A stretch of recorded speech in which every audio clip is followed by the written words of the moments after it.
ईश्वर से बल नहीं, सद्बुद्धि मांगना, क्योंकि बल होने पर तुम निर्बलों को सताओगे और सद्बुद्धि होने पर तुम निर्बलों का सहारा बनोगे। जब किसी व्यक्ति के पास केवल बल, चाहे वह शारीरिक हो, धन का हो या पद का हो, आ जाता है और उसके साथ विवेक नहीं होता, तो अक्सर अहंकार जन्म लेता है। अहंकार व्यक्ति को अंधा कर देता है। उसे लगता है कि वह कुछ भी कर सकता है और कोई उसका कुछ नहीं बिगाड़ सकता।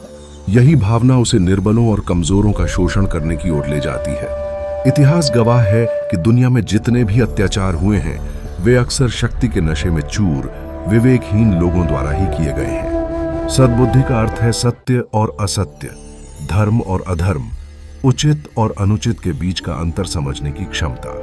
यह एक आंतरिक प्रकाश है जो हमें सही मार्ग दिखाता है। जब किसी व्यक्ति के पास सद्बुद्धि होती है तो उसमें करुणा, सहानुभूति और जिम्मेदारी का भाव आता है। उसे समझ आता है कि अगर ईश्वर ने उसे कोई क्षमता दी है तो उसका उद्देश्य दूसरों की सेवा करना है, न कि उन्हें दबाना। एक तलवार अगर किसी क्रूर व्यक्ति के हाथ में हो तो वह हत्या का कारण बनती है, बल का दुरुपयोग। लेकिन वही तलवार अगर किसी रक्षक या सिपाही के हाथ में हो तो वह निर्दोषों की रक्षा का साधन बनती है। तलवार, बल वही है, अंतर केवल उसे धारण करने वाले की बुद्धि और नीयत का है।